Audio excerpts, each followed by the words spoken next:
नमस्कार, मी राजेंद्र हुंजे. बेधडकमध्ये तुमचं सगळ्यांचं स्वागत. आज आपण चर्चा करणार आहोत मनसेच्या 10व्या वर्धापन दिनाच्या कार्यक्रमात भाषण करत असताना मनसे अध्यक्ष राज ठाकरेंनी न्यायाधीशांपासून ते रिक्षावाल्यांपर्यंत सगळ्यांवर जोरदार टीका करत त्या टीकेचा स्तर मात्र हिंसक ठेवला. समोरच्या बसलेल्या कार्यकर्त्यांची माथी भडकतील अशा पद्धतीचं वक्तव्य हे करणं योग्य होतं का? एक पक्षप्रमुख म्हणून जेव्हा आपण नवनिर्माणाची भाषा करून पक्षाचं नाव महाराष्ट्र नवनिर्माण सेना ठेवतो, तर गेल्या 10 वर्षात आपण नवनिर्माण खरंच केला का हा प्रश्न इथं उरतोय.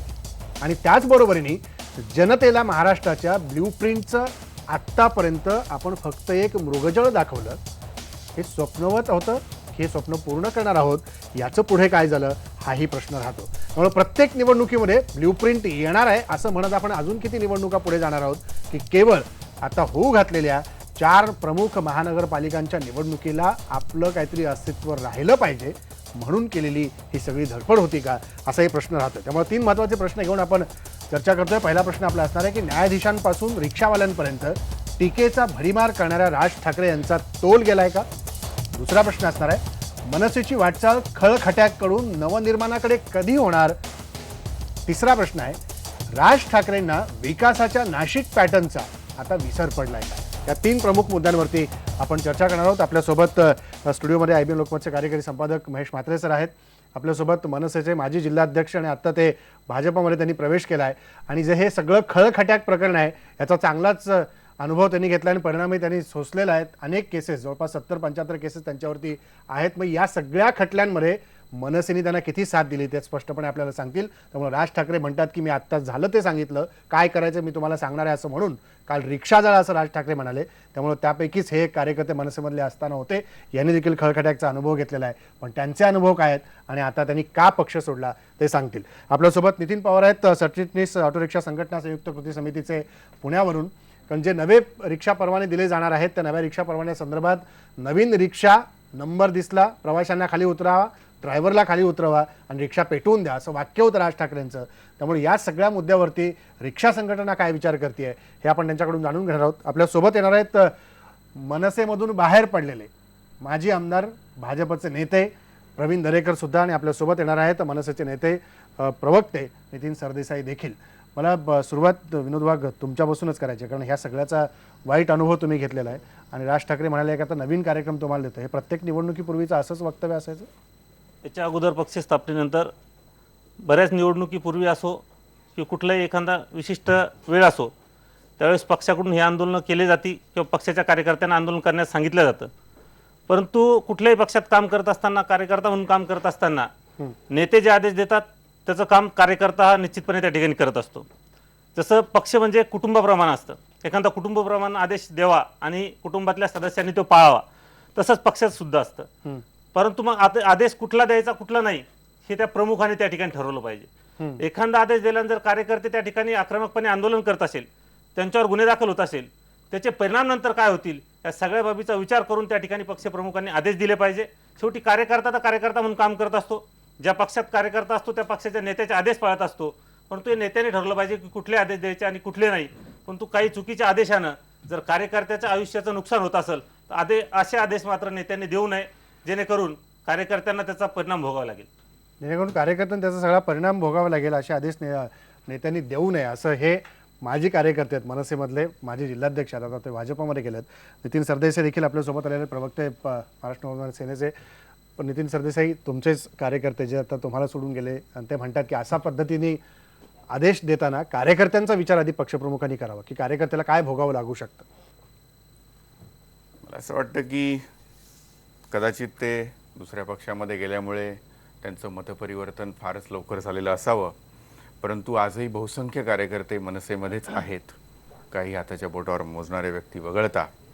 आणि त्यांचं आजही मत राजसाहेबांवरती त्यांचा पूर्ण विश्वास आहे. आणि जे काही केलं जात आहे किंवा जी काही आंदोलनं केली गेली ती महाराष्ट्रासाठी आणि मराठी माणसाच्या भल्यासाठी केली गेली. त्यामुळे यापुढेही तशी पद्धतीची जर आंदोलनं करावी लागली मराठी माणसाच्या हितासाठी तर ते करायला आजही कार्यकर्ते तयार आहेत. परिणामांची संपूर्ण जाळपोळ हे आंदोलनाचं स्वरूप असू शकतं का? मग ठीक आहे, गांधीगिरी करतो, परप्रांत्यांनी यावं, पायघड्या घालतो, त्यांना रिक्षा घ्याव्या ताब्यामध्ये, चालवाव्या. मराठी येत नाही, मुंबईमध्ये जागा माहीत नाही कुठे जायचं, तेच आम्हाला विचारणार कुठे जायचं तुम बताओ. हे सगळं आपण कायद्या बाजूला ठेवून करावं आणि आम्ही त्यांना उतरल्यावर फुलं देतो पाय तर त्या दिवसाची कुठेतरी राहण्याची व्यवस्था करतो, जेवणाची व्यवस्था करतो. ते चालणार आहे का महाराष्ट्रातल्या मराठी मुलांना? रेल्वेच्या भरतीमध्ये 5.5 लाख अर्ज मनसेनी भरून दिले, म्हणजे इतक्या महाराष्ट्रातल्या बेरोजगारांना नोकरीची गरज आहे. मग ती गरज असताना त्यांच्यासाठी नाही झटायचं तर कोणासाठी झटायचं? मग मार्ग कुठला तुम्ही सांगा. निवेदनं देऊन होतात, सगळं होतं, त्याच्यानंतर जर हे ऐकत नसतील तर त्यांना हीच भाषा कळते. नाठाळाच्या माती हाणू काठी हाच पर्याय आहे. बरं, असं म्हणून काही सगळं जाळायला निघालेलं नाही आहे. एखादी गोष्ट नुसता इशारा सुद्धा पुरेसा आहे, कारण राजसाहेब जे बोलतात ते त्यांचे कार्यकर्ते प्रत्यक्षात उतरवतात ते सगळ्यांना माहिती आहे. त्यामुळे हे जर त्यांनी RTOनी जो काही कायदा आहे, सरकारने जो कायदा आहे, मराठी माणसाला स्थानिक मुलांना प्राधान्य द्यावं हा त्यांनी पाळावा. आमच्यावर आंदोलनाची वेळ येऊ देऊ नये. आम्हाला काही हौस नाही आहे. कार्यकर्त्यांनी आत्तापर्यंत बऱ्याच सजा भोगल्या. राजसाहेबांनी त्यांच्या भाषणामध्ये सुद्धा अनेकदा सांगितलं आहे. आम्हाला अजिबात हौस नाही आहे. सरकारने जे ठरलेलं आहे ते पाळावं. आम्हाला आंदोलन करण्याची गरज भासणार नाही. साधं सोपं आहे. आजही तो पर्याय उपलब्ध आहे सरकारकडे. कार्यकर्त्यांनी सजा भोगल्या त्यातलेच एक कार्यकर्ते इथे मनसेचे आलेले आहेत. 70 केसेस माझ्यावर आहेत असं त्यांनी सांगितलं. किती? 100 केसेस. मग काय पक्षाकडून तुम्हाला काय मदत मिळते या सगळ्यासाठी? पक्षांनी सगळी काळजी घेतली तुमची आतापर्यंत? ते पक्षांनी आदेश दिले, आम्ही आदेशाचं पालन केलं. परंतु शेवटी केसेस झाले असताना आमच्यासोबत काही मी एकटा जाऊन काही बस तोडणार नव्हतो, एकटा जाऊन काही नाका फोडणार नव्हतो. त्यावेळेस 25-25, 30-30, 40-40 कार्यकर्ते माझ्यासोबत होते. त्या सगळ्या केसेस झाल्यानंतर कोर्टात जाणं, त्यांची जबाबदारी घेणं, मी त्या ठिकाणचा प्रमुख या नात्यानं मला त्यांची जबाबदारी घ्यावी लागली. जिल्हाध्यक्ष म्हणून, जिल्हाध्यक्ष या नात्यानं मला त्यांना कोर्टात त्यांच्या सगळ्या केसेस लढावं लागल्या. त्यांचं सगळं आर्थिक, शारीरिक, मानसिक जे काही सगळ्यांचं नुकसान झालं ते नुकसान आमचं आम्हाला त्या ठिकाणी भोगावं लागलं. निश्चितपणे त्यात सरदेसाई साहेबांनी सांगितल्याप्रमाणे की काही जनहितासाठीच आम्ही ते सगळे आंदोलन केले, जनतेला न्याय देण्यासाठी आम्ही ते केले, लोक कल्याणासाठी केले. परंतु त्याचा परिणाम आम्हाला जे भोगावा लागला त्याच्याबद्दल काय? त्यावेळेस पक्ष कुठं असं खंबीरपणे पाठीशी उभा राहिला नाही किंवा कोर्टात आमची जमानत झाली का नाही झाली कोणी विचारलं नाही. पक्षाचे सन्माननीय राजसाहेबांचा मी आजही आदर करतो. राजसाहेब खूप मोठे नेते, परंतु खालच्या कोणी नेत्यांनी त्या ठिकाणी त्यांनी आम्हाला विचारलं नाही की आमची जमानत झाली, आम्ही 2-2, 3-3 महिने जेलमध्ये राहिलो, आमचं काय चाललं. आता जरी पक्ष सोडला, केसेस तर माझ्या अंगावर मनसेतल्याच आहे, मी आजही भोगतोय. अनेक वेळेस तडीपारी निघल्या. ज्यावेळेस एखाद्या कुटुंबातल्या कुटुंब प्रमुखाची, कर्त्या पुरुषाची तडीपारी निघते. जिल्हा प्रमुख म्हणून कुठे काम करत होता? मी बुलढाण्याला जिल्हा प्रमुख म्हणून काम करत होतो. पण ज्यावेळेस एखाद्या कुटुंबातल्या सदस्याची तडीपारी निघते त्यावेळेस त्याच्या आई वडिलावर, कुटुंबावर, मुलावर, पत्नीवर काय बीतती याचा आपण सगळ्यांनी विचार केला पाहिजे. आता आपण सांगताना सांगतो की रिक्षा जाळा, आम्हाला आदेश आले होते टोलनाके फोडा, आम्ही फोडले. उद्देश चांगला असेल, परंतु त्यातून होणाऱ्या परिणामावर आम्हाला ज्या काही त्रास झाला त्या त्रासाला त्याच्यानंतर कोण जबाबदार, कोण त्याला मदत कोण करणार? हा संवाद तुटलाय. मी सर्वप्रथम त्यांचं एकतर एका गोष्टीसाठी अभिनंदन करीन की त्यांनी हे जनहितासाठी झालं होतं हे मान्य केलं. नाही त्यांनी नाही केलं. थांबा ना, नाही मला पूर्ण करू दे ना. त्यांनी जो मुद्दा मांडला त्यातली 2 गोष्टींचं मी विश्लेषण वेगळं वेगळं करतो. एकतर त्यांचं अभिनंदन करतो की त्यांनी राजसाहेबांनी हे आदेश जनहितासाठी किंवा महाराष्ट्रातील जनतेसाठी दिले होते, हे त्यांनी मान्य केलं, हे पहिलं, त्याच्याबद्दल त्यांचे धन्यवाद. आणि दुसरं त्यांनी असं म्हटलं की हे झाल्यानंतर तर ह्या 2 भिन्न गोष्टी आहेत. त्यांच्या बाबतीमध्ये कदाचित काही गोष्ट घडली असतील तर मला त्याची कल्पना नाही, परंतु आजही बहुसंख्य लोक नुसत्या आंदोलनासाठी केव्हाही तयार आहेत, कारण त्यांना माहिती आहे की याचा उद्देश चांगला आहे. सरकारकडून कुठलंही म्हणजे मराठी माणसाच्या हितासाठी झालं, पण जे मराठी माणसं यांचं एखाद्याचं मत असू शकतं. बहुसंख्य काही मुलाचे, आमचा एक कार्यकर्ता आता सध्या सरपंच आहे दुसरीकडे, छगन खंदार नावाचा, लग्न लांबलं, मुलगी देत नव्हतं कोणी, त्यावेळेस मनसेचा जिल्हाध्यक्ष होता. असं आहे केसेसमुळे एवढ्या केसेस पण ठीक आहे, मुलगी देत नव्हतं कोणी. असं आहे की त्याच्यानंतर असं म्हणणारे एक आहेत, पण अजून 99 लोक आहेत ना की जे तयार आहेत या सगळ्या गोष्टी करायला, कारण त्यांना माहिती की आपण जे करतोय ते स्थानिक जनतेसाठी करतोय. त्यामुळे असं एखाद्या माणसाने म्हटलं म्हणजे होत नाही. आज संपूर्ण पक्ष तयार आहे या सगळ्या गोष्टींसाठी. त्यामुळे हे मी मान्य करायलाच तयार नाही जोपर्यंत उद्देश चांगला आहे. अहो तुम्ही आज ज्या पक्षामध्ये आहात त्या पक्षाचं सरकार आहे, त्यांना सांगा ना आम्हाला आंदोलनाची वेळच येणार नाही. ते का तुम्ही बोलत नाही आहात? नाही पण जेव्हा ते तुमच्याकडे होते, जे दाखल झाले केसेस, त्यावेळेला कोणी त्यांची सहानुभूती म्हणून विचारपूस केली. त्यांचं म्हणणं आहे बहुसंख्य लोकांना आज असंही सांगतील की सगळीकडे आम्ही लक्ष दिलेलं आहे म्हणून. त्यामुळे आज ते वेगळ्या पक्षामध्ये असल्यामुळे त्यांना हे बोलणं स्वाभाविक आहे, कारण पर्याय नाही दुसरा. त्यामुळे लक्षात घ्या त्यांनी जे आंदोलन केली त्याच्यानंतर त्यांच्या पाठीशी कोण उभं राहिलं हे विचारा. हे काय मी एकटा बोलत नाही. महाराष्ट्रातले असंख्य तरुण आहे की कारण शोधली गेली. काय कारण पक्ष सोडण्यासाठी शोधली गेली. जोपर्यंत 70-100 आंदोलन होईपर्यंत त्यांना कधी असं वाटलं नाही. कदाचित पक्षाची थोडीशी त्यावेळेला निवडणुकानंतर झालेली परिस्थिती पाहता असं वाटलं असेल, मग आता कारणं शोधावी लागतात. काहीतरी आता वेगळं करायचं आहे म्हटल्यानंतर कारणं शोधावी लागतात, तशी कारणं शोधली जात आहेत. पण बहुसंख्य कार्यकर्ते आजही भक्कमपणे साहेबांच्या पाठीशी उभे आहेत. जोपर्यंत त्यांना नक्की माहिती की जे काही आपण करतोय, जे काही आपला पक्ष आदेश देतोय ते महाराष्ट्राच्या जनतेच्या हितासाठी आहे, तोपर्यंत ते तो आदेश पाळत राहतील. आणि मी यांना आत्ता इथं विनंती करतो की ते ज्या पक्षामध्ये आत्ता आहेत, जर ते सरकारामध्ये असतील तर त्यांनी आमच्यावरती आंदोलनाची वेळ येऊ नये ह्याच्यासाठी त्यांच्या पक्षश्रेष्ठींसाठी आणि मंत्र्यांशी बोलावं. आंदोलनाची विषय संपून वेळ जाईल. येऊ नये यासाठी सरकार काम करत असतं. पण आता अहो, मुळात तुम्हाला जर सरकार- आंदोलनाच्या अहो, सरकार- माध्यमातूनच मोठं सरकार व्हायचं करत तर तुम्ही नाहीये. आंदोलन करणारच आहे. सरकार करत नाहीये. तुमच्याकडे जर दुसरा उपाय नसला, पर्यायच नसला, सरकार- मोठं होण्यासाठी सरकार दुसरा करत काही पर्याय नाहीये. नसला, बघा, अहो, मग अजून वेळ गेलेली त्यासाठी- नाहीये. नवनिर्माण सेनेचं हे यश समजतो की ज्या नवनिर्माण आंदोलनाचं नाव घेऊन ही संघटना महाराष्ट्रामध्ये 10 वर्षापूर्वी स्थापन झाली होती, त्यावेळेसचं वातावरण मी बघितलेलं आहे. एकीकडे शिवसेनेत होणारा आपला कोंडमारा सहन होत नाही म्हणून राज ठाकरे यांनी जाहीरपणे आपल्या काकांविरोधात शिवसेना प्रमुख बाळासाहेब ठाकरे यांच्या विरोधात जाऊन नवीन पक्ष काढला आणि हा नवीन पक्ष घेऊन ते महाराष्ट्रातील तमाम लोकांसमोर गेले आणि त्याच्यामध्ये नवनिर्माणाची जी संकल्पना होती, त्याच्यामध्ये वेगवेगळ्या रंगांना एकत्र घेऊन जाण्याचं त्यांची जी कल्पना होती, ही कल्पना त्यावेळेसच्या लोकांना निश्चितच भावली होती. परंतु आता 10 वर्षानंतर जे पुलाखालून पाणी वाहून गेलेलं आहे ते बघितल्यानंतर एक गोष्ट लक्षात येते की या पक्षाकडून त्यावेळेस लोकांच्या ज्या सुरुवातीच्या ज्या अपेक्षा होत्या त्या अपेक्षा पूर्ण झाल्या नसाव्यात. म्हणून आता म्हणजे मनसेमध्ये काम करून 100 केसेस अंगावर घेतलेला तरुण माणूस आता म्हणतो की फक्त आंदोलनं करूनच यांना मोठं व्हायचं आहे की काय. यावरून आपल्याला लक्षात येतं की हा जो 10 वर्षाचा 1 दशकाचा कालखंड आहे, कुठल्याही राजकीय पक्षाच्या आयुष्यामध्ये 1 दशकाचा कालखंड अत्यंत महत्त्वाचा असतो. तोही सुरुवातीचा पहिला टप्पा. शिवसेना असो किंवा राष्ट्रवादी काँग्रेस असो, या हे प्रादेशिक पक्ष आपण महाराष्ट्रामध्ये जे नजीकच्या काळात गेल्या 5 दशकांमधले महत्त्वाचे प्रादेशिक पक्ष आपण म्हणू शकतो. या प्रादेशिक पक्षांनी पहिल्या दशकामध्ये जी भरारी घेतली होती, पहिल्या दशकामध्ये जे फाउंडेशन त्यांनी तयार केलेलं होतं, पाया भक्कम मजबूत केला होता, त्यावर या पक्षांची पुढील इमारत उभी राहिलेली आपल्याला दिसते. परंतु मनसेच्या बाबतीत हे होताना दिसत नाही. याला जी कारणं आहेत त्या कारणांची मीमांसा का होत नाही? नितीन सरदेसाई, तुम्ही यावर 10 वर्ष जे तुम्ही म्हणताय, तर मला असं वाटतं की 10 वर्ष ही सुरुवात आहे फक्त. तुम्ही जे इतर पक्षांबद्दल जे बोलताय त्यांची आज वय किती आहेत? त्यांना पहिल्या 10 वर्षामध्ये जे यश मनसेला मिळालं ते मिळालं का, याचं का आपण बोलत नाही आहोत?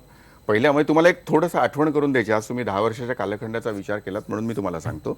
2006 साली पक्षाची स्थापना झाली 9 मार्चला. 2007 साली सर्वप्रथम मुंबई महानगरपालिका, ठाणे महानगरपालिका, नाशिक, नागपूर, पुणे या सगळ्या महानगरपालिकांमध्ये पक्ष सगळीकडे निवडणुका लढला. पक्षाचं वय जेमतेम तान्हा असलेल्या 10 महिन्याचं होतं. मग 10 महिने असताना मुंबईमध्ये त्यावेळेला 8 नगरसेवक, पुण्यामध्ये 12, नाशिकमध्ये ह्या सगळीकडे एवढे नगरसेवक का आले? हे यश या इतर पक्ष, ज्या 2 पक्षांची तुम्ही नावं घेतलीत त्या पक्षांना मिळालं होतं का?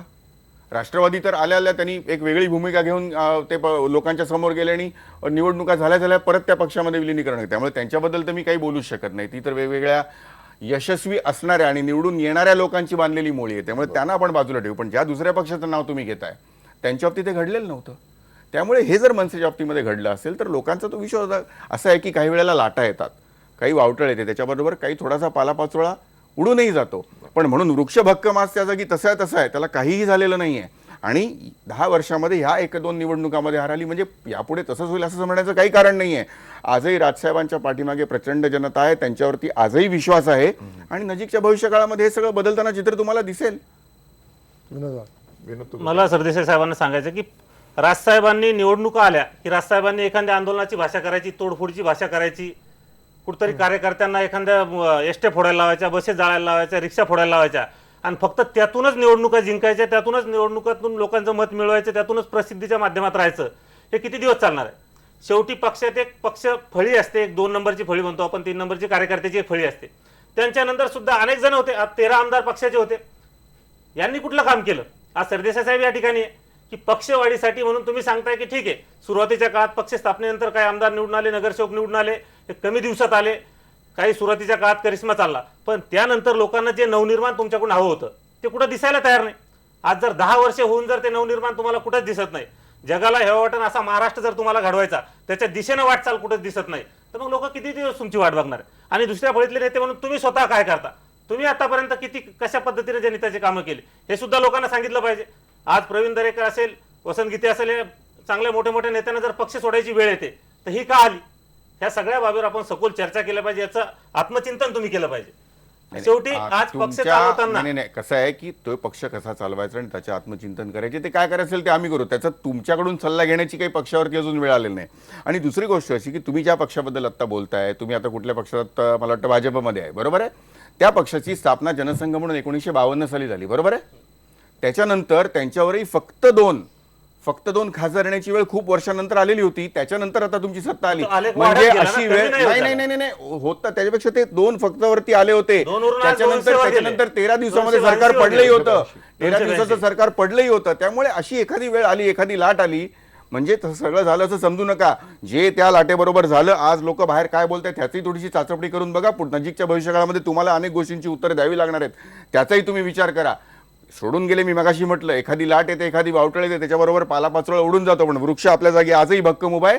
तुम्हाला येणारा भविष्यकाळ हे दाखवून देईल. त्याच पालापाचोळ्यानं कधीतरी मनसेला सावली दिली, हे तुम्ही विसरू हे नका. कोण नाकारताय? शेवटी परंतु ज्या तुम्ही आम्ही ज्यावेळेस लक्षात घ्या, आंदोलन करत होतो, ज्या शेवटी ज्या सर्वसामान्य झाडाची गावखेड्याचा कार्यकर्ता ज्यावेळेस खेड्यापाड्यात आंदोलन ज्या करतो, झाडाची ते फांदी त्यावेळेस आहे, पक्ष त्याच जर वाढत त्या असतो. झाडावरती कुऱ्हाडीची भाषा करणार असेल तर मला हे बोलावं लागतंय. लक्षात घ्या, आणि मला हे बोलायचं दुसरी गोष्ट, नव्हतं.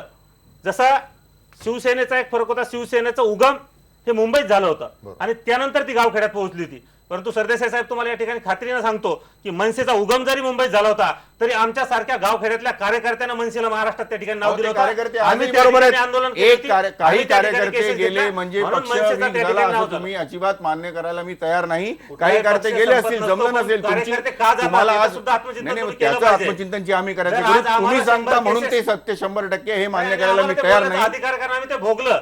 तुम्हाला आज एवढे तुम्हाला गुन्हे दाखल नाही, हे होऊन- तुमचं एकट्याचं मत असू शकेल. अनेक लोक नाही, पण ही- अनेक लोकं आहेत. ही वस्तुस्थिती आहे का की हे कार्यकर्त्यांवरती गुन्हे दाखल झाले, नाही, यांना हे- कोर्ट लढाई मी- लढायला मी काय सांगितलं? यांना जामीन मिळाला की नाही हे विचारायला पण नेते गेले नाही, जे ते आरोप मी काय करतात. सांगितलं त्यांना की हे त्यांचं एखाद्याचं मत असू शकतं, पण बहुसंख्य असंख्य कार्यकर्त्यांचं आज मत कार्यकर्ते वेगळं आहे. त्यांना संधी मिळत नाही बोलायची. आज मला संधी मिळाली, मी माझं दुःख मांडतोय.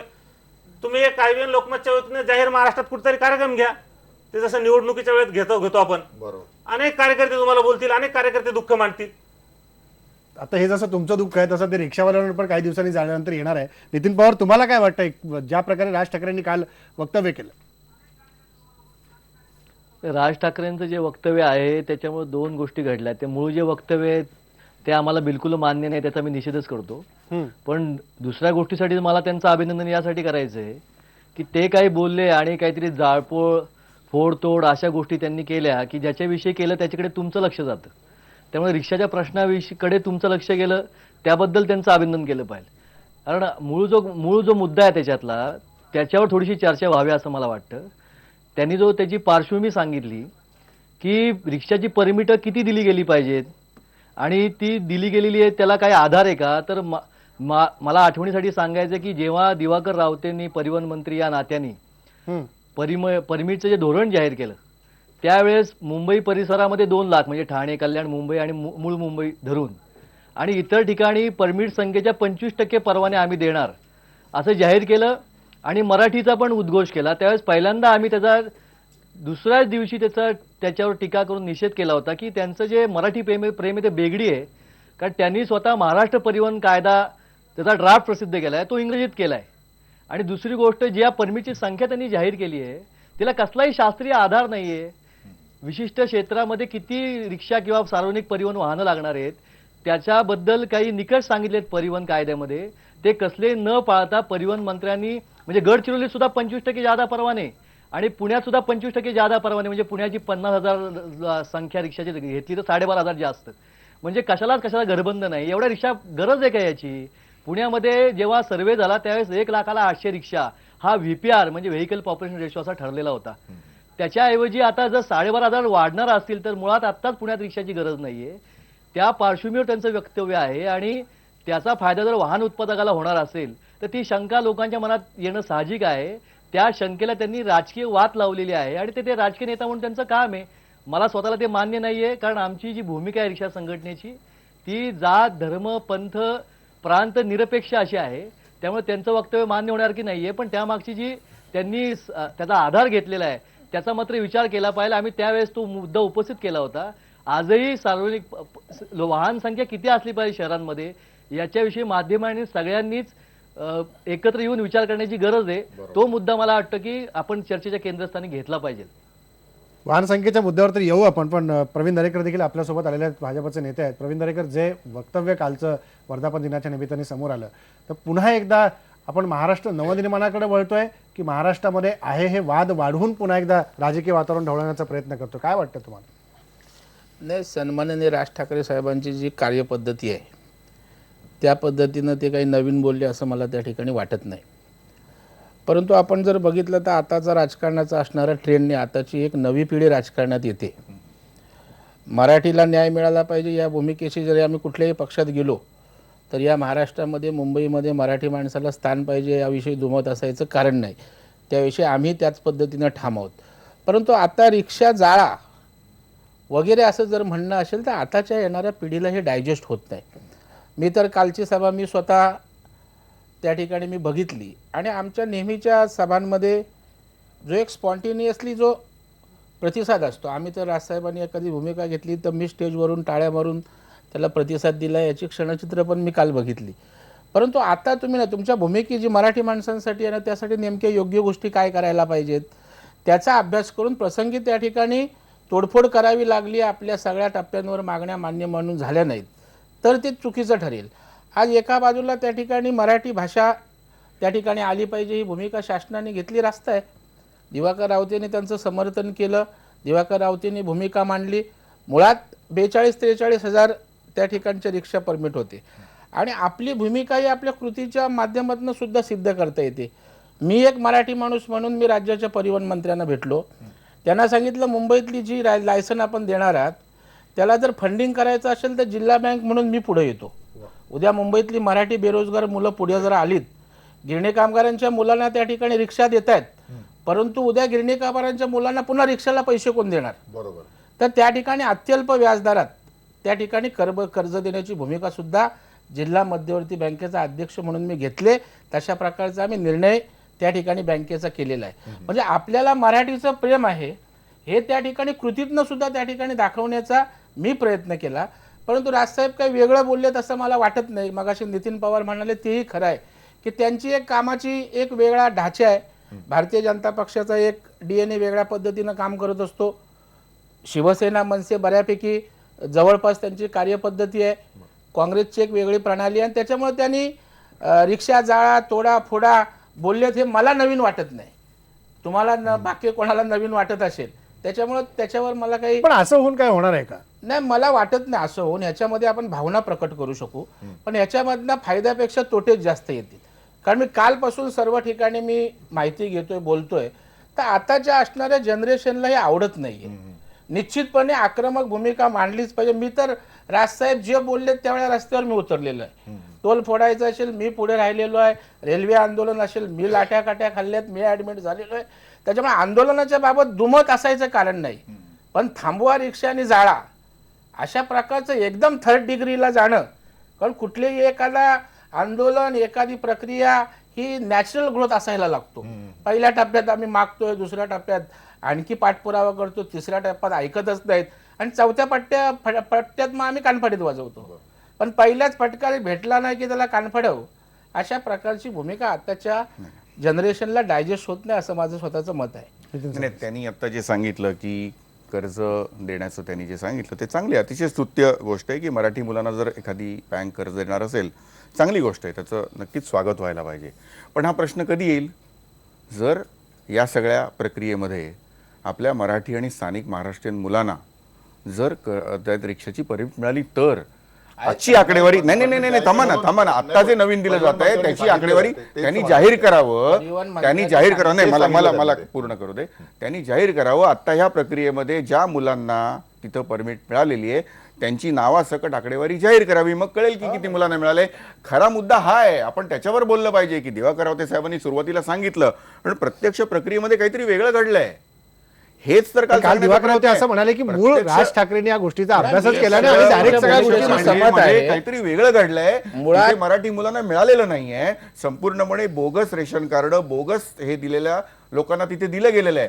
मराठीचा जो काही मुद्दा होता की त्यांना जुजबी मराठीचं ज्ञान आलं पाहिजे, मग त्याच्यामध्ये प्रश्न साधे साधे की तुम्हाला कुठे जायचं ते माहिती पाहिजे, त्या जागेची टोपोग्राफी. मी तुम्हाला सांगतो ना, त्या कायद्यामध्ये काय म्हटलं हे सुद्धा मी तुम्हाला सांगू शकतो की असं आहे त्याच्यामध्ये की मोटर बॅच जर मिळवायचा असेल, बिल्ला किंवा बॅच, तर मूळ ऍक्ट काय म्हणतो मी तुम्हाला इंग्रजीतला आहे तो वाचून दाखवतो की महाराष्ट्र मोटर व्हेकल ऍक्ट नुसार motor badge shall be issued to drive a public service vehicle subject to the condition that he satisfies the authority about his topographical knowledge of the area of operation and working knowledge of Marathi.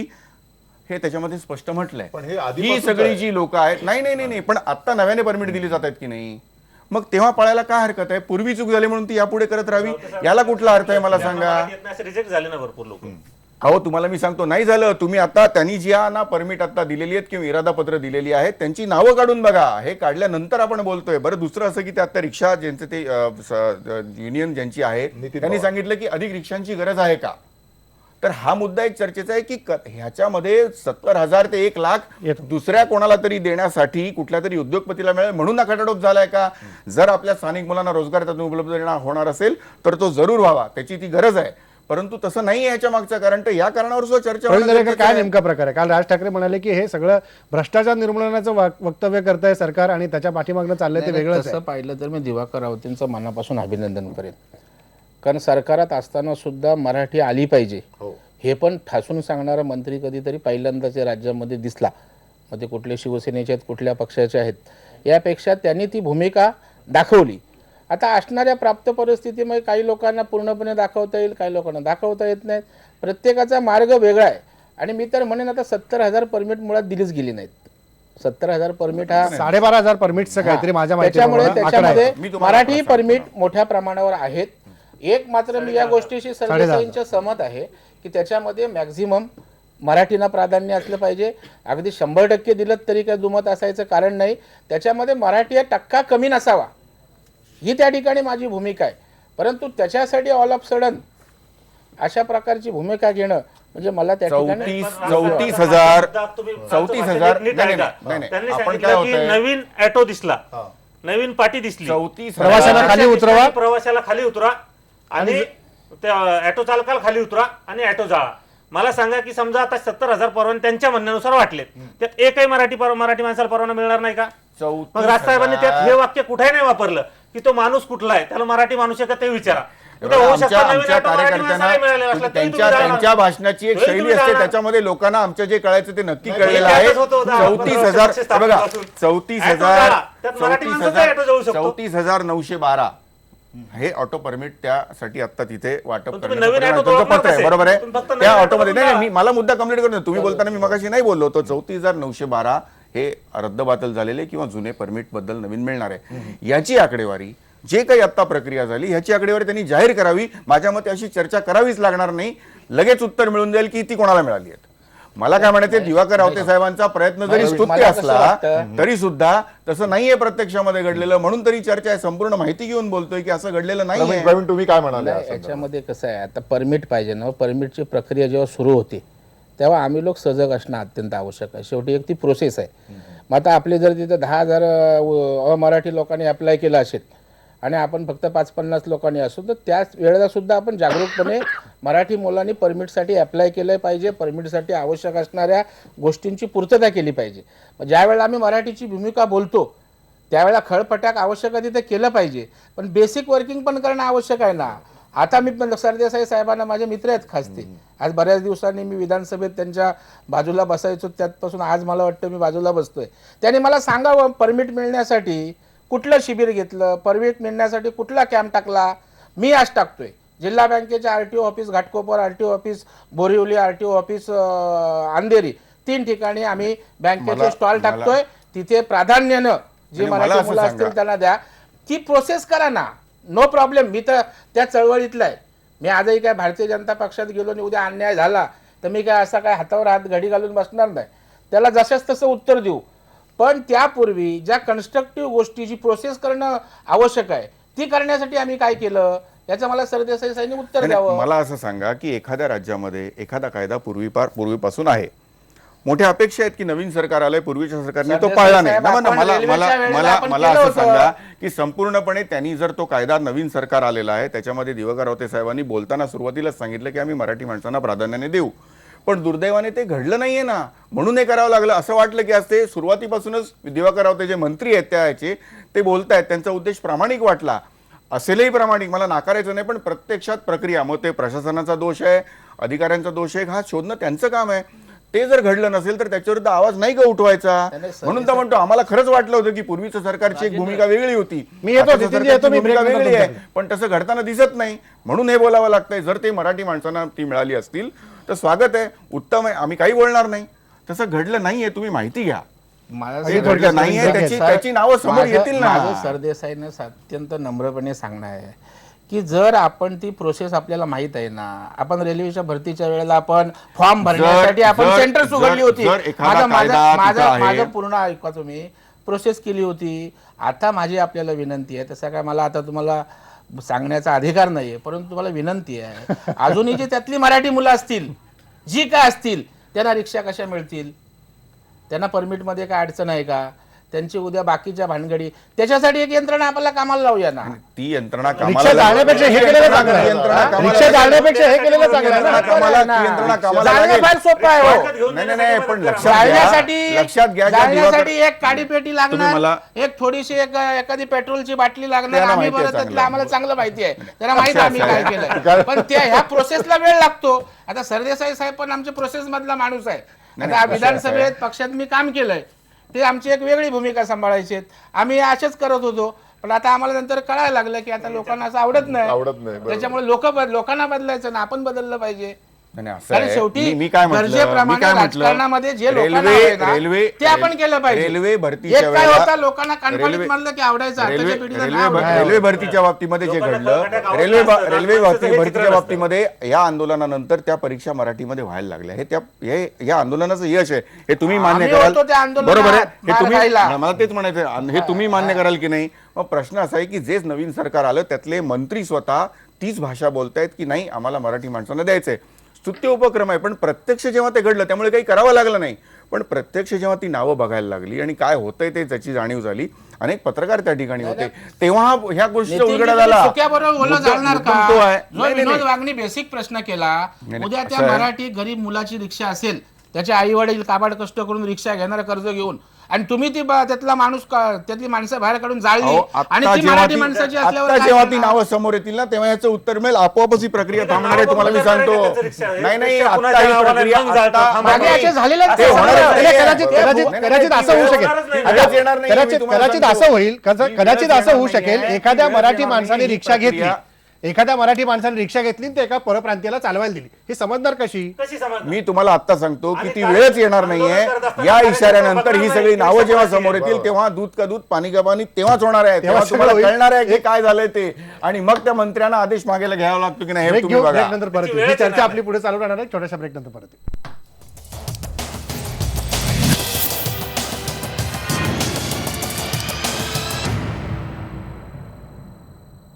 ब्रेकनंतर पुन्हा एकदा स्वागत. नितीन पवार, मगाशी तुम्हाला काही मुद्दा मांडायचा होता, त्याच्यापासून सुरुवात करू आणि पुढे जाऊ आपण. हा, मला ही गोष्ट मांडायची की जी परमिट देण्याची जी मूळ प्रक्रिया आहे ती जर समजून घेतली तर हा वाद का निर्माण झाला हे आपल्या लक्षात येईल. मुळामध्ये एक मुद्दा मला ठळकपणे मांडायचा आहे इथे की आपण जेव्हा चर्चा करतो, विशेषतः वाहिन्यांवर चर्चा होती, ती बऱ्याच वेळेला मुंबई केंद्रित अशी होती. रिक्षाची पण विचार तुम्ही करता तो मुंबई केंद्रित करता, टॅक्सी आणि रिक्षामध्ये त्या व्यवसायामध्ये आज कोण आहे मुंबईमध्ये, त्याच्यावरनं ती प्रतिक्रिया आहे असं माझ्यासारख्याला वाटतं. कारण मुंबई आणि पुण्यात अंतर सगळ्या अर्थाने काही फार नाहीये. दुसरा मुद्दा असा आहे की ज्यावेळेस ही परमिट दिली गेली, त्या परमिट दिली ते धोरण, मी असं म्हणत नाही की रावतेंनीच ते नव्याने तयार केलं, पण पृथ्वीराज चव्हाण जे परिवहन मंत्री आणि मुख्यमंत्री दोन्ही एकाच वेळी असताना त्यांनी अनेक वेळा विरोध करून त्यांनी रिक्षा परमिट द्यायला लॉटरी लावली. मुळामध्ये 1996 पासून परमिट नव्हती, आज 2016 आहे. 20 वर्षानंतर नवीन परमिट मिळण्याची संधी रिक्षा चालकाला निर्माण झाली. आता 20 वर्षापूर्वी ज्यांनी बॅच काढला असेल 20 वर्षाच्या आधी थोडं, तो लगेच काही रिक्षा घेऊ शकत नाही. त्यामुळे 20-25 वर्षानंतर त्याला आपल्याला स्वतःची रिक्षा घेण्याची संधी मिळाली. आतापर्यंत तो दुसऱ्याच्या रिक्षावरच सेवा देत होता, प्रवासी सेवा देत होता. पण आता त्याची लॉटरीज लावली, त्यामुळे तो ज्यांनी 20-25 वर्ष रिक्षाची सेवा दिलेली आहे, सार्वजनिक परिवहन सेवा, रिक्षा हे पब्लिक सर्व्हिस व्हेकल आहे, ज्यांनी 25 वर्ष सेवा दिली तो आणि काल परवा बॅच काढलेला आहे, तो कुणी असू शकतो. त्या दोघांना एकाच प्लॅटफॉर्म आणलं गेलं. मगाशी दरेकरांनी जे सांगितलं प्रशिक्षण वगैरे घ्या, तर प्रशिक्षण घेतलं तरी त्याचं जे काही नशीब आहे ते लॉटरीवरच लावलं गेलं ना. त्यामुळं काल परवाच्या बॅच ज्यांनी काढलाय त्याला आत्ताच्या परमिट वाटपामध्ये बऱ्यापैकी रिक्षा मिळालेल्या आहेत, हे आता थोडं स्पष्ट होतंय. मला हे सांगायचं की 17 तारखेला पुणे आरटीओवर या संदर्भात मी मोठा मोर्चा काढला होता आणि अक्षरशः रडत होती 40 वर्षाची 45 वर्षाची सगळी माणसं. ही कोण येतो? ही या महाराष्ट्रातलीच सगळी जण, आणि ज्यांनी त्यांना हे परमिटच मिळू शकलं नाही.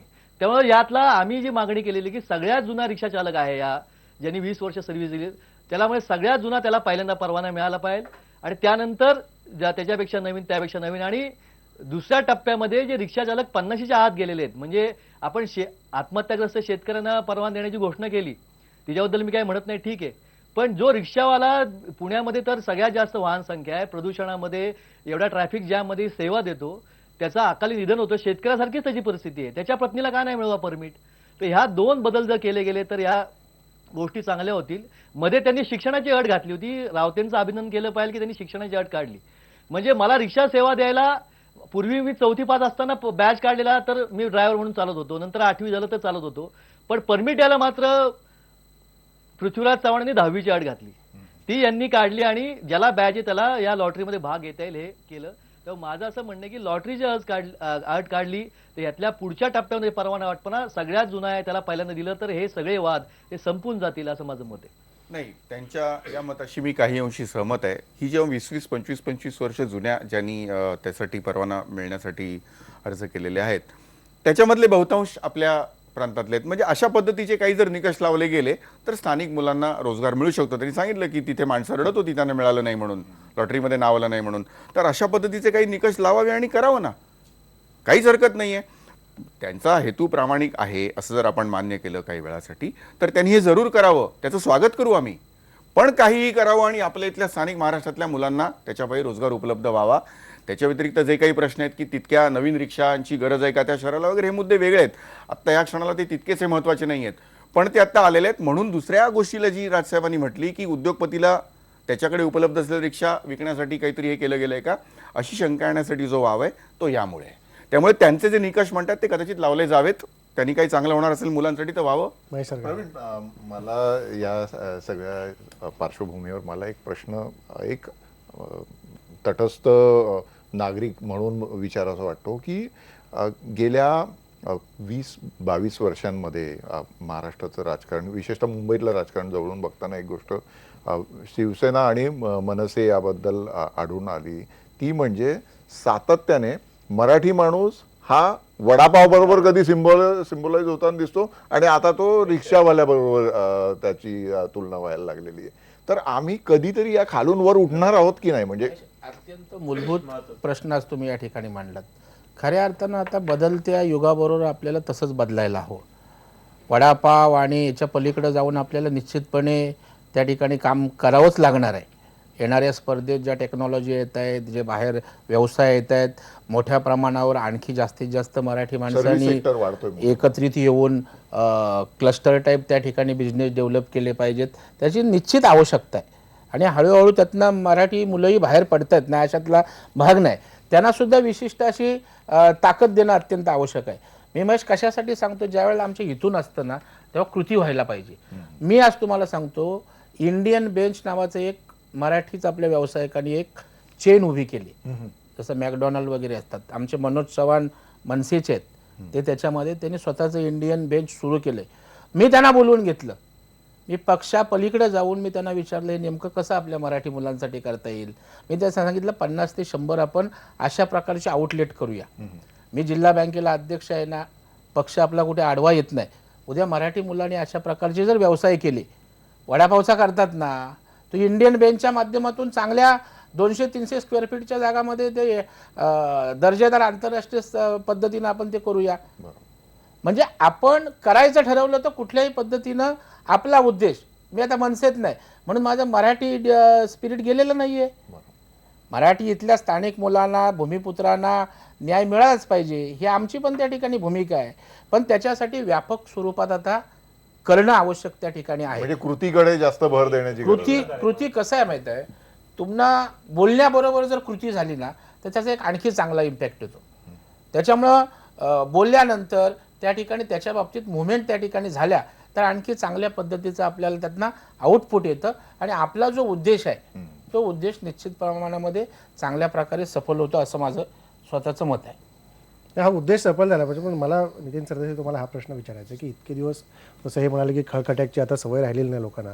काल लोकांमध्ये सर्वसामान्य हीच चर्चा होती जेव्हा आम्ही इथून बाहेर पडलो आणि जाताना लोकांचे म्हणणं फक्त ऐकत होतो की ह्याची काय गरज नाही आहे.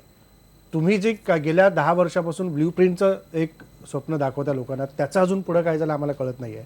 नाशिकचा पॅटर्न फक्त कल्याण डोंबिवलीच्या निवडणुकीमध्ये फक्त मोठ्या प्रमाणात पाहायला मिळाला, हे फोटोज हे काम केले. पण पुढे काय, ह्या सगळ्याचा कुठेतरी विसर पडतो आणि आपण नवीन काहीतरी कार्यक्रम देतो हातात कार्यकर्त्यांच्या आणि ते हिंसक वळण राज्यात कायदा सुव्यवस्थेचं निर्माण होतं. असं नाही आहे. दुर्दैवाने ब्लूप्रिंटच्या बाबतीमध्ये त्याच्यावरती प्रचंड मेहनत केली गेली. महाराष्ट्रामधल्या अनेकविध विषयांना त्याच्यामध्ये हात घातला होता आणि त्याच्या पद्धतीने त्या ज्या काही अडचणी आहेत महाराष्ट्रापुढच्या त्याच्यासाठी त्याच्यामध्ये त्याला काही प्रॉब्लेम्स असतील त्याला सोल्युशन्स पण त्याच्यामध्ये दिली गेली होती.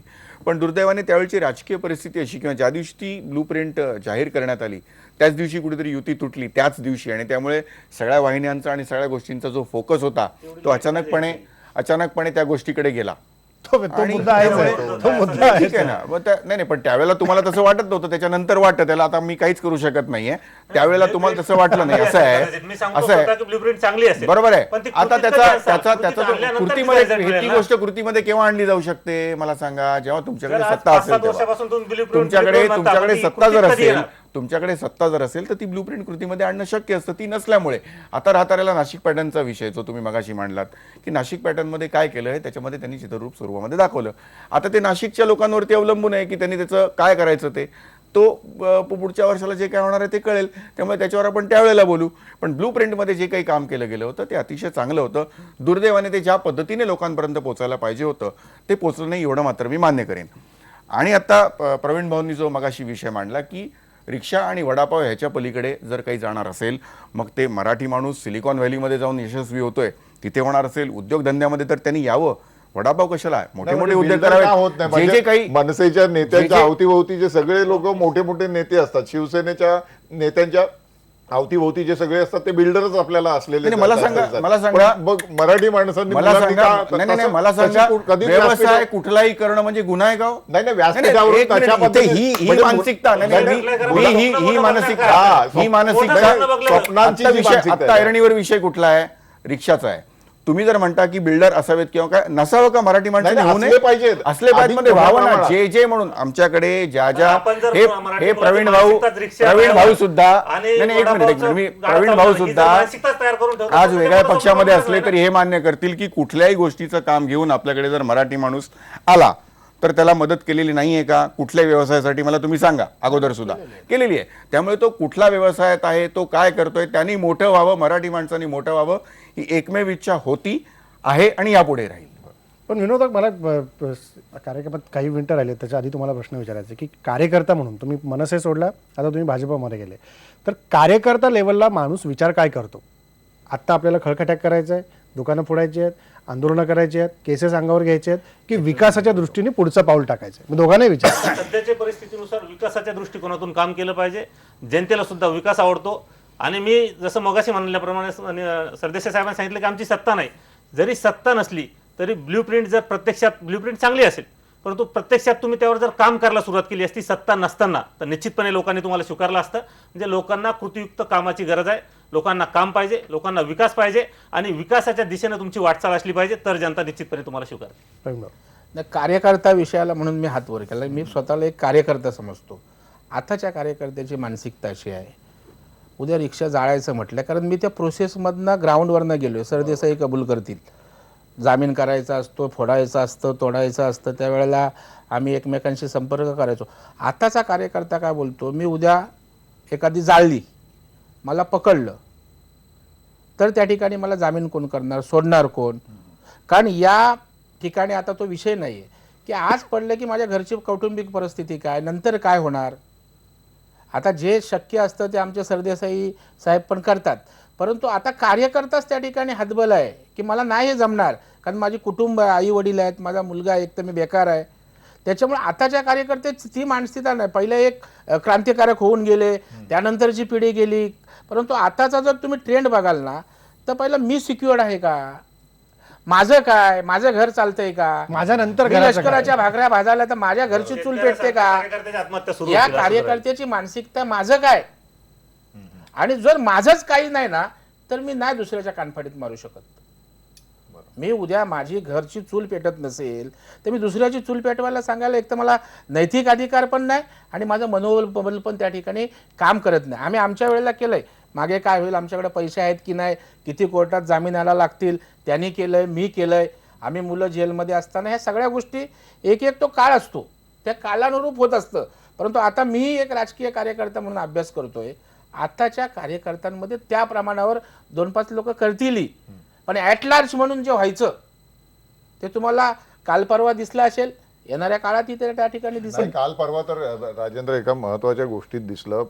6 दिवसापूर्वी महाराष्ट्रातला एक तरुण नेता जो सातत्याने आक्रमक भाषणं करण्यासाठी आणि घोषणा देण्यासाठी प्रसिद्ध होता, त्याला अटक झाल्यानंतर त्याचे पडसाद कुठेच उमटलेले दिसले नाहीत. अशी भावना तयार झालेली होती की आता मुंबईतल्या रिक्षा किंवा टॅक्सी फुटतील किंवा कोकणामध्ये काहीतरी होईल, परंतु काही झालं नाही. यावरून कळतं की लोकांची मानसिकता बदलत चाललेली आहे. कार्यकर्त्यांची जी प्रतिक्रिया आहे ती कार्यकर्त्यांची प्रतिक्रिया वेगाने बदलत चाललेली आहे. आणि आता ज्या वेगाने सगळा समाज बदलत चाललेला आहे, ज्या वेगाने तरुणाई बदलत चाललेली आहे, विशेषतः तरुणाई सजग झालेली आहे. या तरुणाईला आपल्या नेत्यांच्या, आपल्या मोठ्या होत जाणाऱ्या कार्यकर्त्यांच्या अवतीभोवतीचं वलय दिसतं. त्यांच्या संपत्तीचे दर वर्षांनी किंवा 5 वर्षांनी फुगणारे आकडे सुद्धा दिसतात. आणि त्यामुळे कार्यकर्ते आता जास्त जागरूक झालेले आहेत. त्यामुळे प्रोफेशनलिझम जो या आधी कधी नव्हता तो सगळ्या राजकीय पक्षांमध्ये पसरलेला आहे. त्यामुळे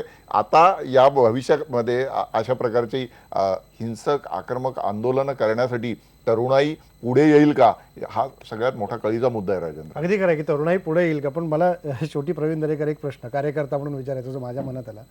कार्यकर्ता म्हणून मनसेत तुम्ही काम केलं, आता बाहेर पडलात, तुम्ही अजूनही नेता म्हणत नाही, स्वतःला कार्यकर्ता समजता, तर मनसेने काय केलं असं वाटतं? कार्यकर्ता म्हणून तुम्ही काय सांगाल त्यांना, काय करायला पाहिजे कार्यकर्त्यांसाठी? ना आता कसं, मला तो अधिकार नाही. ते बाहेर पडला, पण बाहेरून बघत असताना एक तटस्थ व्यक्ती म्हणून. मनसेनीच असं नाही, कुठल्याही राजकीय पक्षाने, कुठल्याही राजकीय पक्षाच्या नेत्याने, मी माझ्यापासून सुरुवात करतो, आपलं काही चुकत असेल त्याचं आत्मपरीक्षण करणं अर्थात ते त्यांच्या स्तरावर करत असतील. परंतु जर आपल्याला काही चुकीच्या गोष्टी वाटत असतील तर त्या दुरुस्त, आत्मचिंतन आहे. आत्मचिंतन नाही करणं आवश्यक आहे. कारण सर्व काय माणूस सर्वज्ञ नसतो. 4 गोष्टी मला कळत असतील, 4 गोष्टी सरदेसाईंना कळत असतील, आणखी कोणाला कळत असतील, तर त्या एकत्रित होऊन त्यातनं काहीतरी निघायला पाहिजे. आणि त्यामुळं आता मला तो काय अधिकार नाही, कारण मी त्या पक्षात वाढलेलो आहे, त्या पक्षातनं नावारूप आलेलं आहे. त्या पक्षाने आता काय करावं आणि टीका करावी अशा मानसिकतेतला मी. टीकात्मक भावनेत म्हणत नाही, कार्यकर्ता म्हणून विचारतो. नाही तर मी सजेशन करणं म्हणजे ते न रुसणार आहे. आमच्या सरदेसाईंना वाईट वाटेल, आमच्या मनसेतल्या नेत्यांना वाईट वाटेल, पण मी सजेशन केलं तर कार्यकर्त्याला नक्की आवडेल. म्हणूनच करायचं ना, म्हणूनच विचारतोय. कारण कार्यकर्ते तुम्ही घडवलेत, त्यांनी घडवले, तर तुम्हाला काय वाटतं? कार्यकर्ता हा केंद्रबिंदू मानून त्या ठिकाणी काम होणं आवश्यक आहे. आणि मी आता तो विषय फार मोठा आहे की जर कार्यकर्त्याला महत्त्व दिलं गेलं तर त्या ठिकाणी कार्यकर्त्याचे जेव्हा काळ असतो, अडचणीचा काळ, त्यावेळेला बारकाईनं त्या ठिकाणी आपण लक्ष घेतलं तर तो कार्यकर्ते प्राणाची आहुती पण त्या ठिकाणी देतो. आता त्यामुळं कार्यकर्त्याला केंद्रबिंदू मानून, कारण राज ठाकरे साहेबांच्या ती किमिया आहे. राज ठाकरे साहेब कोणी काही बोललं का आता संपले का, पक्ष संपला का, असं काय होत नसतं. परंतु जे बदल अपेक्षित असतात ते बदल त्या वेळेला जर झाले तर आणखी इफेक्टिव्ह आपल्याला काम त्या ठिकाणी होऊ शकतं. आणि आज तुम्ही बघाल की एखादा विषय दिला, कारण मीही त्या पक्षाचा आहे, मलाही त्या पक्षाविषयी आत्मीयता नक्कीच आहे की त्या पक्षातनं मी आलेलो आहे, तर ते इफेक्टिव्ह लगेच ज्या पद्धतीत व्हायला पाहिजे होतं. पहिला एखादा आवाज दिला तर त्याचे पडसाद ॲट अ टाइम सगळीकडे व्हायचे. एखादा कार्यक्रम दिला तर तो तळागाळापर्यंत लगेच त्या ठिकाणी पोचवायचं आम्ही काम करायचो. पण ते आता व्यापक स्तरावर होताना मला दिसत नाही. आणि ते जर झालं, मॉब आहे, राज ठाकरे साहेबांचं आक्रमक नेतृत्व आहे, पण त्यांना विणण्याचं कुठंतरी काम नीट होत नाही असं माझं स्वतःचं असं मत निरीक्षण आहे. आहे. आणि ते गर्दी, राजसाहेबांचा करिश्मा, वक्तव्य ह्याला जर सांगड घालून चाकोरीत जर बसवलं तर काय पक्ष कोण संपत नसतो, पुन्हा पक्ष उभारी घेऊ शकतो, काही प्रॉब्लेम नाही. ठीक आहे, धन्यवाद सगळ्या पाहुण्यांचा. माझा वेळ संपलेला आहे. पण एकूणच आत्ताची तरुण कार्यकर्त्यांची मानसिकता ही खळखट्याची नाही आहे. नवनिर्माण करायचं असेल तर त्यांच्या पुढं विकासाचे मुद्दे उपस्थित करून त्यांना जर गरज असेल तिथं त्यांच्या पाठीशी उभं राहण्याची गरज आहे. त्यामुळे राजकारण हे विकासाधिष्ठित व्हावं आणि विकासाचा पॅटर्न पुढे नेण्यासाठी व्हावं. खळखट्याक हे रुजणारी गोष्ट नाही आहे, एवढंच फक्त लक्षात ठेवायला पाहिजे. तसंच थांबू, काय